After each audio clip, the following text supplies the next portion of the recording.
வணக்கம். என்னுயிரே செல்லம்மா கதையில் உங்களுடன் இணைவது நான் குமுதா மகேஷ். அதிகாலையிலேயே ரதியை பார்க்க அவள் வீட்டிற்கு வந்திருந்தான் தேவா. ரதி குளித்து கொண்டிருக்க ரஞ்சித் தேவாவுடன் அமர்ந்து பேசிக்கொண்டிருந்தான். இருவரும் பழைய பகையை மறந்து சகஜமாக பேசிக்கொண்டிருந்தனர். நீ அந்த பழைய தேவாவை மறந்துடு, நான் இப்போ உன் தங்கச்சி புருஷன் என்று தேவா சொல்ல, நான் பழசையெல்லாம் மறந்து ரொம்ப நாளாச்சு தேவா. எப்போ நீ எனக்கு ரத்தம் கொடுத்து என்னோட உயிரை காப்பாத்தினியோ அப்போவே நமக்குள்ளே இருந்த பகை எல்லாம் மறைஞ்சு போயிடுச்சு என்று ரஞ்சித் சொல்ல புன்னகைத்து கொண்டான் தேவா. கரனிடமிருந்து தேவாவிற்கு ஃபோன் கால் வந்தது. எக்ஸ்கியூஸ் மீ, இப்போ வந்துடுறேன் என்று சொல்லிவிட்டு வெளியில் வந்த தேவா கரனின் அழைப்பை ஏற்றான். தேவா, 6 மணிக்கு டாக்குமெண்ட்டில் சைன் பண்ணி தரேன்னு சொல்லியிருந்தேன், ஞாபகம் இருக்கா? கரண் கேட்க, ஓ ஷிட், மறந்தே போயிட்டேன் என்று தேவா சொல்ல, ஒன்றும் பிரச்சனை இல்லை, 5 மினிட்ஸ் நான் உங்கள் வீட்டுக்கே வந்து சைன் வாங்கிக்கிறேன் என்று கரண் சொல்ல, வீட்டுக்கா? வேண்டாண்டா, நான் வீட்டில் இல்லை, வெளியில் இருக்கேன் என்றான். 6 மணி கூட ஆகலையேடா, இது உன்னோட ஒர்க் அவுட் டைம் ஆச்சே, தலையே போனாலும் ஜிம்மில் தானே இருப்ப. சரி விடு, எங்கே இருக்கேன்னு சொல்லு, நானே வரேன். இன்னைக்கு டாக்குமெண்ட் சப்மிட் பண்ணி ஆகணும் என்று கரண் சொல்ல, நான் இங்கே ரதி வீட்டில் இருக்கேன்டா என்றான். தூக்கி வாரி போட்டது கரனுக்கு. என்ன, ரதி வீட்லையா? என்னடாச்சு? கல்யாணத்துக்கு இன்னும் 4 நாள் தானே இருக்கு, இந்த நேரத்தில் அங்கே போய் என்ன பண்ணுற? எதுவும் பிரச்சனை இல்லையே என்று பதட்டமாக கரண் கேட்கவும், ரதியின் ஆசையையும் சந்திரமதியை அழைத்து சென்று அவள் வீட்டில் பேசி அவளை அங்கேயே விட்டு வந்ததை பற்றியும் கரனிடம் தேவா சொல்ல, ஓஹோ, நல்ல விஷயந்தான், அதெல்லாம் சரி, ரதி அவங்க வீட்டில் இருக்காங்க, நீ காலங்காத்தால அங்கே என்ன பண்ணுற என்று கரண் கேட்க, நான் ரதியை பார்க்கறதுக்காக கிளம்பி வந்தேன்டா. தேவா சொல்ல, இதெல்லாம் நிஜமாக தான் நடக்குதா? ஏண்டா, என்னவோ குடும்ப பகை, பழி வாங்கணும், ராஜன் சரியில்லை, சந்திரமதி என் பரம எதிரின்னு வெறுப்பாக இருந்தியேடா. இப்போ என்ன, ஊரில் எல்லாரும் தூங்கிட்டு இருக்கிற நேரத்தில் நீ அங்கே போய் உட்காந்துருக்க? காதல் ஒருத்தனை இப்படியா மாற்றும்? கூச்சமே இல்லாமல் 5 மணிக்கே போய் மாமனார் வீட்டு கதவை தட்டியிருக்க என்று கரண் அவனை கலாய்க்க, இது உனக்கு நல்ல சான்ஸ் பேசுகிற என்றவன், நான் என் பொண்டாட்டியை பார்க்க வந்தேன், ஓவரா பேசாம இங்கே வந்து சைன் வாங்கிட்டு போ என்று சொல்லி காலை கட் செய்தான்.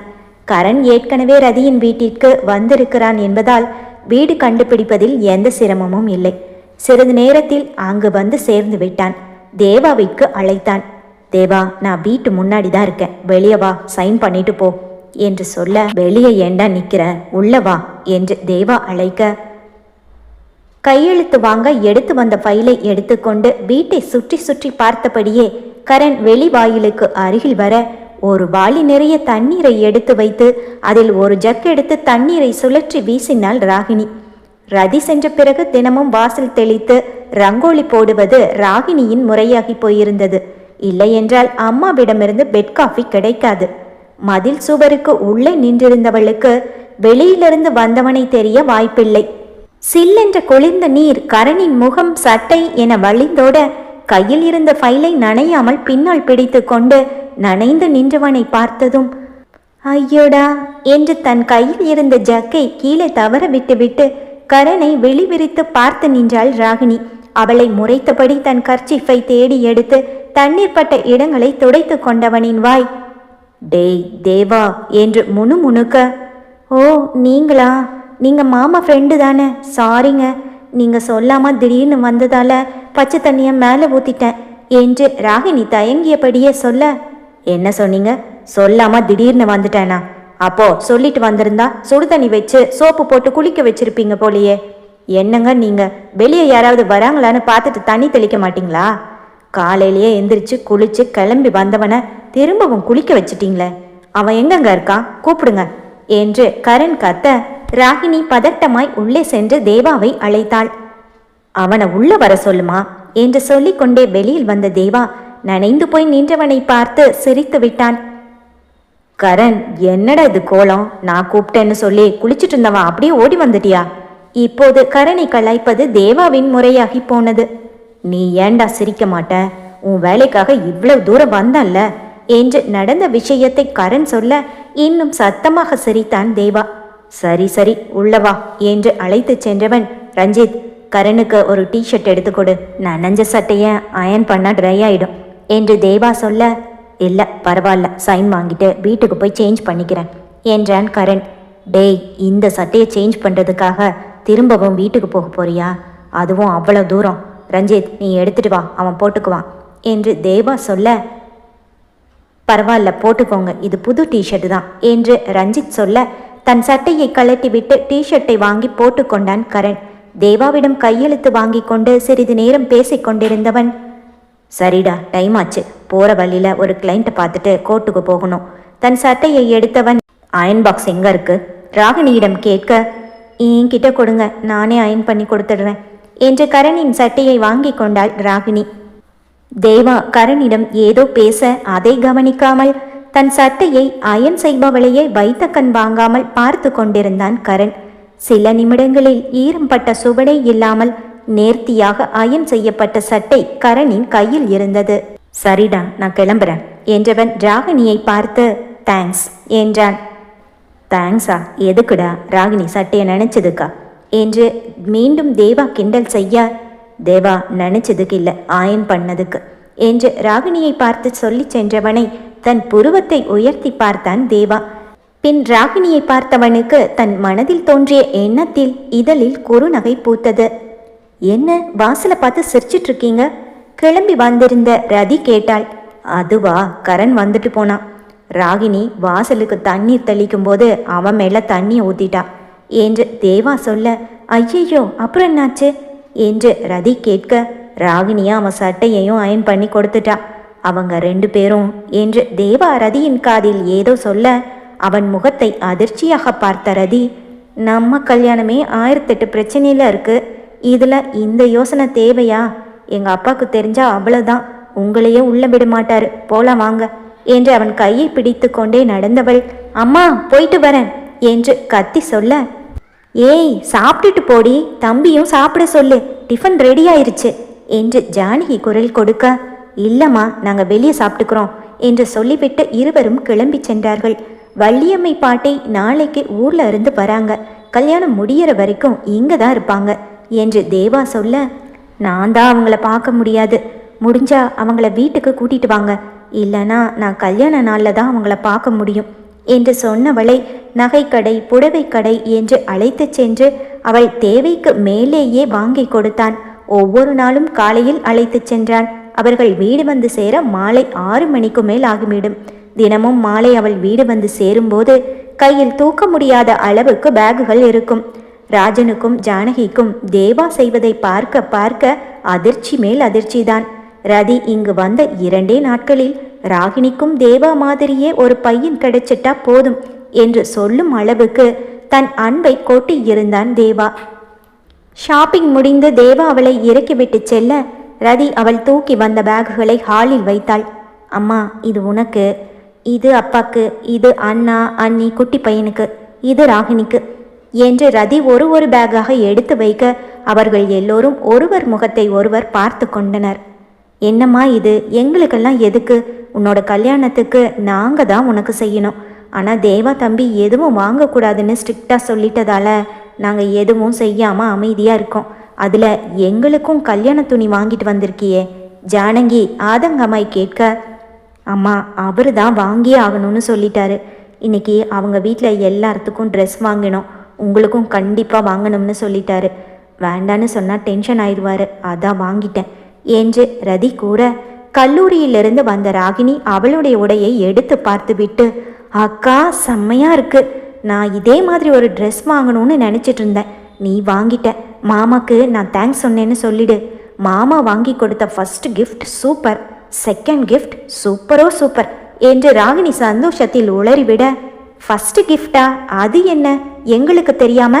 ரஞ்சித் கேட்க சமாளிக்க தெரியாமல் ராகினி உளறி கொட்ட, இனிமேல் மறைப்பதற்கு என்ன அவசியம் என்று நினைத்த ரதி ராகினியின் பிறந்த நாளில் தேவா அவளுக்கு வாங்கி கொடுத்த ஸ்கூட்டி பற்றி சொல்லிவிட, அடிப்பாவி, எவ்வளவு பெரிய விஷயம், இத்தனை நாள் யார்கிட்டையும் சொல்லாம மறைச்சிருக்க திருடி, இதுல துணி வாங்கின பிரைஸ் விழுந்துச்சுன்னு எவ்வளவு பெரிய கதை சொல்லியிருக்க, இது மட்டும்தானா?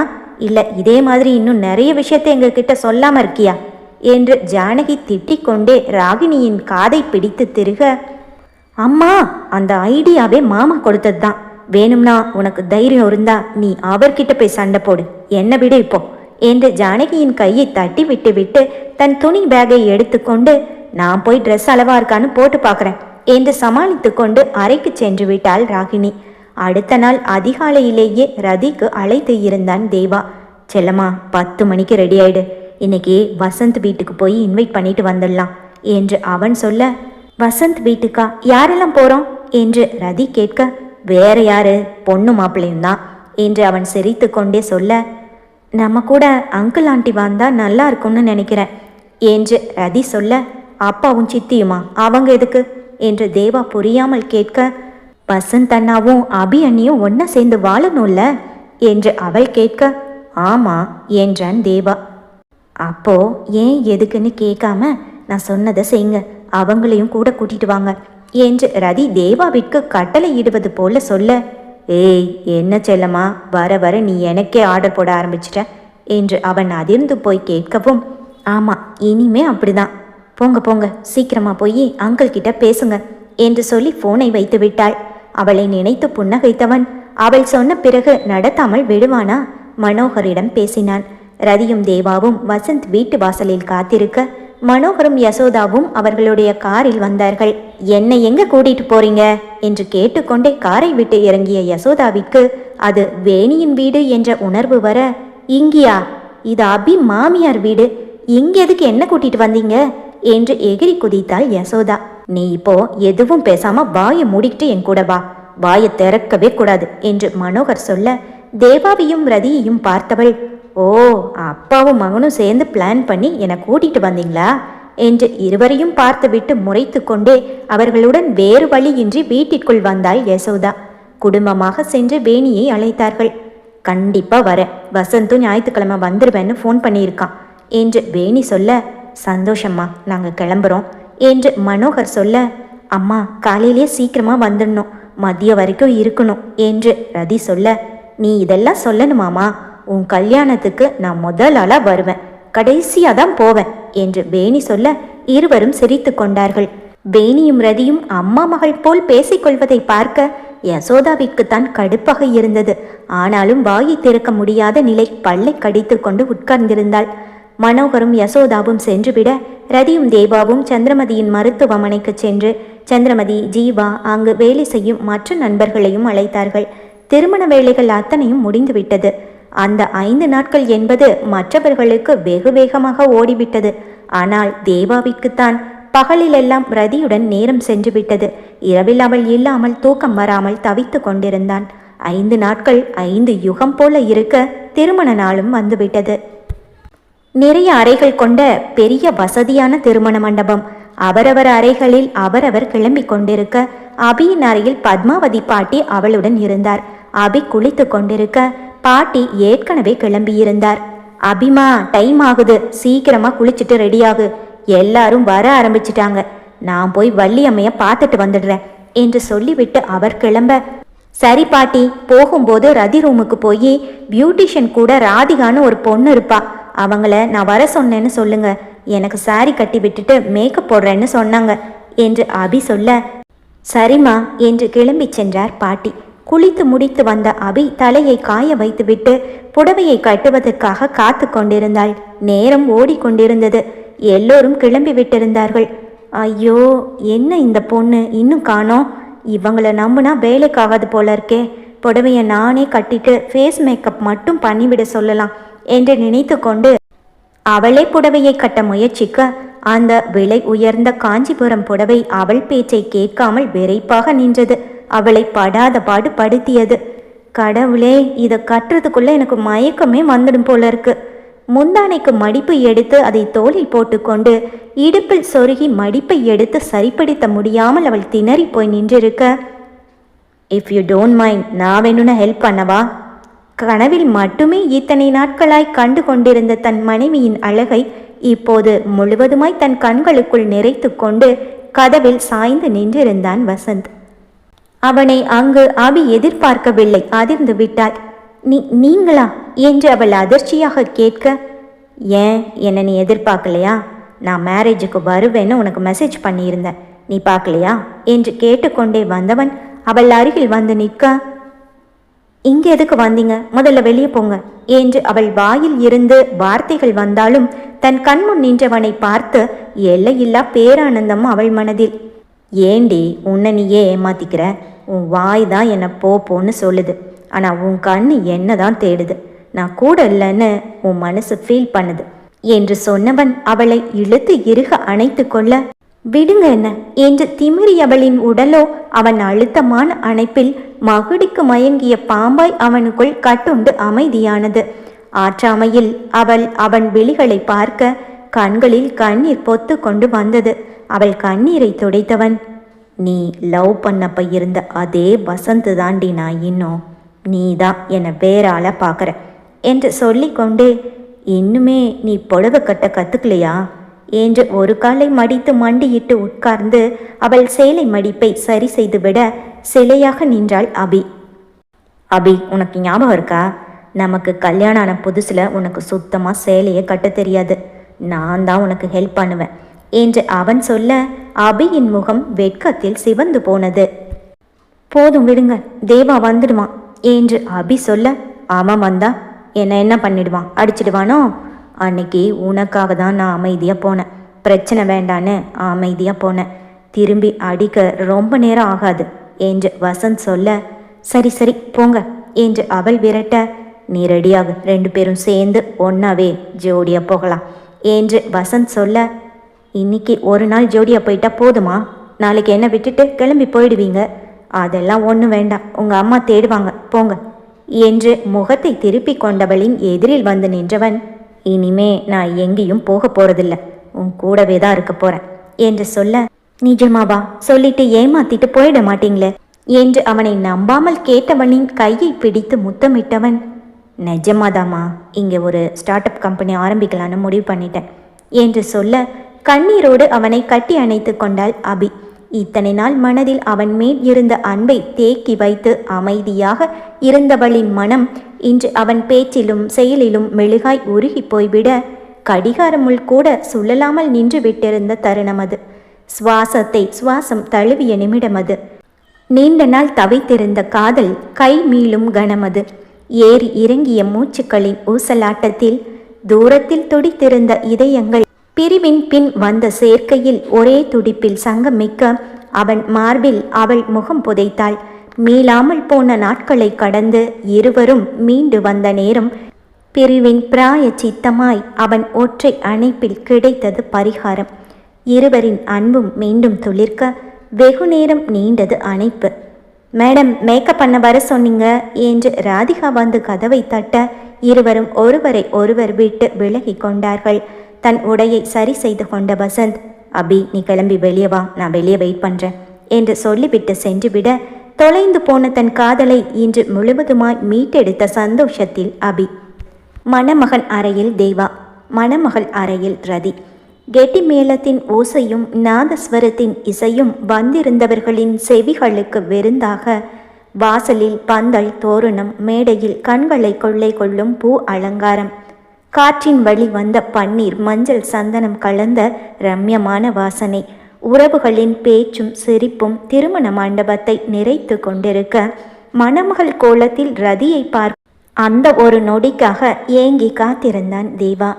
இதெல்லாம் எதுவும் இல்லாமல் வலுக்கட்டாயமாகத்தானே அவள் கழுத்தில் தாலியை கட்டியிருந்தான்.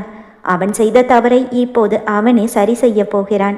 ரதியும் இதற்குத்தானே ஆசைப்பட்டாள். அவள் ஆசையும் நிறைவேறப் போகிறது அவன் மூலமாக. நண்பர்களுடன் அறையில் இருந்த தேவா டேபிளின் மேல் கிடந்த தன் போனை எடுத்து ரதிக்கு கால் செய்தான். ஒப்பனையாளர் அவளுக்கு புடவை கட்டிவிட்டு கொண்டிருக்க, சீக்கிரமாக பண்ணுங்க, இன்னும் 10 நிமிஷத்தில் பொண்ணை கூட்டிட்டு வரணும்னு ஐயர் சொல்லியிருக்காரு என்று ரதியின் அண்ணி அவசரப்படுத்த தேவாவின் ஃபோன் கால் வந்தது. ஃபோனை எடுத்த ரதி, ஹலோ என்றாள். செல்லம்மா, நீ ஆசைப்பட்ட மாதிரியே எல்லாமே நடக்குது, வெளியே வந்து பாரு எப்படி இருக்குன்னு. நீ சந்தோஷமா இருக்கியா என்று கேட்டவனுக்கு அவள் சந்தோஷம் என்று ஒரு வார்த்தையில் பதில் சொன்னால் அது மிக மிக குறைவாக போய்விடும். அவளுக்காக எவ்வளவு மெனக்கெட்டிருக்கிறான். திருமணத்தை ஏற்பாடு செய்து வேண்டியது எல்லாமே வாங்கி கொடுத்து அவள் உறவுகளையும் அவளோடு சேர்த்து வைத்து இப்போது குறை என்று சொல்ல அவளிடம் எதுவுமே இல்லையே யோசித்து கொண்டே அவள் அமைதியாக இருக்க, தேவா ரெடியா, கூப்பிடுறாங்க என்று கரண் வந்து சொல்லவும், சரி நான் ஸ்டேஜுக்கு போகிறேன், நீயும் சீக்கிரமாக வந்துடு, உன் முகத்தில் இருக்கிற சந்தோஷத்தை நான் நேர்லேயே பார்த்துக்கிறேன் என்று சொல்லி ஃபோனை கட் செய்து விட்டு மணவரைக்கு சென்று அமர்ந்தான் தேவா. சில நிமிடங்களில் ரதியை அழைத்து வந்து அவன் அருகில் அமர்த்தினார்கள். திருமண புடவையில் அவளை பார்த்து வெளி விரித்தான் தேவா. பட்டு புடவையின் தங்க இழைகள் மின்ன அதற்கு போட்டியாக மின்னியது அவள் மேனி. சிவப்பு நிற பட்டு புடவையில் தங்க ஜரிகை நேர்த்தியாக அலங்கரிக்கப்பட்ட அவள் முகம் தேவதையாக ஜொலித்து கொண்டிருந்தாள் ரதி. பொன் மாங்கல்யம் தேவாவின் கையில் கொடுக்கப்பட்டது. அவனோ தன்னை மறந்து தன்னவளையே பார்த்திருக்க, கெட்டிமேளம் என்று குரலை தொடர்ந்து மேளமும் நாதஸ்வரமும் ஒரு சேர போட்டி போட்டு கொண்டு ஒழிக்க முக்கிய உறவுகள் அத்தனை பேரும் மேடையில் நிறைந்திருக்க, என் வாழ்வின் ஆரம்பம் நீ, என் வாழ்வில் முடிவும் நீ. தேவாவின் இதயம் அவள் இதயத்தோடு பேசியது. ஏதோ ஒரு விவரிக்க முடியாத உணர்வில் ரதியின் கண்களில் காரணம் இன்றி நீர் கோர்த்திருக்க, புன்னகை பூக்க அவள் கழுத்தில் மங்கள நான் பூட்டினான் தேவா. முதல் முடிச்சு நீ என் நேசம், இரண்டாம் முடிச்சு நீ என் நட்பு, மூன்றாம் முடிச்சு நீ என் நிழல். 3 முடிச்சு போட்டு முடித்தவன் கைகளை மறுபுறம் சுற்றி அவள் நெற்றியில் குங்குமம் வைத்தான். அவள் மாங்கல்யத்திலும் வைத்தான். அப்போது அவள் கண்ணீரின் ஒரு சொட்டு அவன் கையில் வந்து விழ, நிமிர்ந்து ரதியை பார்த்தவன் அவள் செவியோரம் சாய்ந்து, நீ என் உயிரிடி என்றான். இன்னும் உடைந்து விட்டாள் பெண். அவள் கண்களை தாண்டி தாரை தாரையாக கண்ணீர் அவள் கன்னங்களில் உருண்டோட, ஏய் செல்லம்மா, எல்லாரும் பார்த்துட்டு இருக்காங்க, கண்ணத்தோட. அங்கேயே ஒரு அன்பான அதட்டல் அவனிடமிருந்து. தன் பாக்கெட்டில் இருந்த கைக்குட்டையை எடுத்து கொடுத்தான். வாங்கி துடைத்து கொண்டாள். சிரித்தாள், சந்தோஷமாக சிரித்தாள். அவனுக்காக.